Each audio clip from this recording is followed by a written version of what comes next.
Dear young Nigerians, I sincerely hope this meets you well.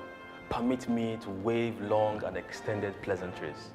It is a truth universally acknowledged that those who cannot remember the past are condemned to repeat it. Considering that those words of George Santayana are as true in the 19th century as they are now, I am tempted to conclude that the Spanish philosopher and poet must have had Nigeria in mind. Because today, the screaming across the sky of over 18 million underemployed and unemployed youths is the price we pay for our short-term amnesia induced by ourselves. Let's pause, look and think at the idea for a bit, and then ask ourselves, why are we not alarmed? Why are we not alarmed that in a country of over 65 million scintillating youths adorned with a fecund mind and such dauntless spirit, of which have given themselves away in abnegate service, the best we could find ourselves is what we have today as leaders. And somehow we are not alarmed. With over 200 million between the ages of 15 and 24, Africa has the youngest population in the world. But if you look at the list of heads of states on the continent, out of 54 countries, at least 24 of them have presidents that are aged above 70. The year is 2018, and we are once again the subjects of a 1980s military head of state. What could be more anachronistic? Yet we are not alarmed. Once bitten, twice shy, they say, but not us. We are not alarmed that the same cycle of gerontocrats have sailed this Nigerian ship for over 40 good years. We are not alarmed that over 18 million young, zealous Nigerians are either underemployed or unemployed. Once upon a time, and a very good time it was, $1 was equal to 1 naira, and a British pound was 2 naira. So where did we miss it? We were so bashful in oil wealth that we told the whole world that the problem with Nigeria was not money, but how to spend it. This is all the aftermath of how we spent it. Today, we cannot produce most of what we consume, or cannot consume most of what we produce.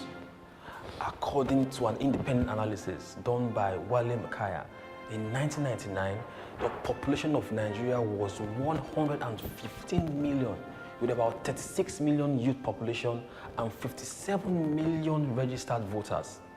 While in 2015, the population of Nigeria was 175 million, with about 55 million youth population and 85 million registered voters. From his analysis, he made two observations. One, the youth population is approximately 32% of the nation's population.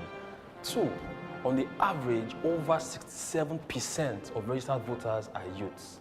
From the foregoing, it can be safely submitted that if the youth actively participate in the electioneering process, whosoever they choose to support is as sure as winning the contest. Now, let me especially speak to those who pride themselves as apolitical, as having no business whatsoever with the way the destiny of our nation is determined.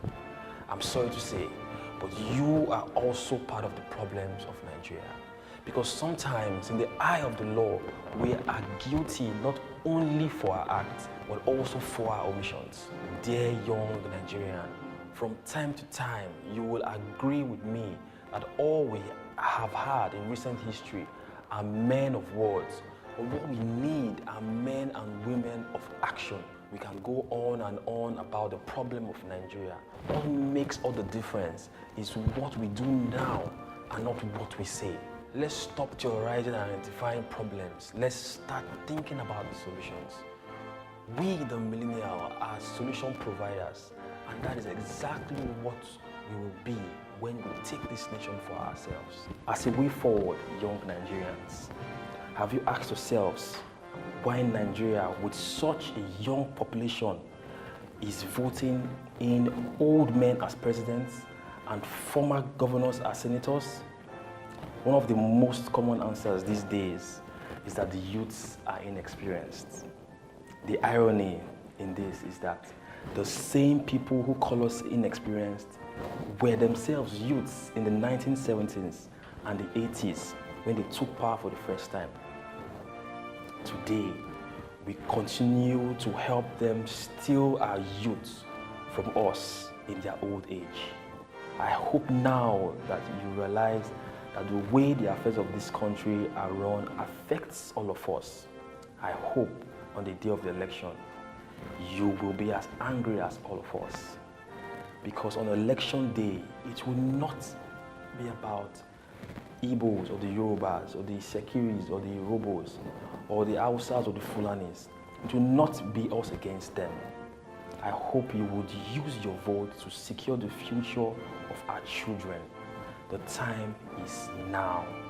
In conclusion, whether we shall turn out to be the heroes of our own lives or whether the Aso Villa will be held by this same cycle of gerontocrats will depend solely on how you vote in 2019. It is time to take back our country. God bless you. God bless our young Nigerians, and God bless the Federal Republic of Nigeria. I remain Ifeanyi Odiaka, a concerned young Nigerian. Thank you.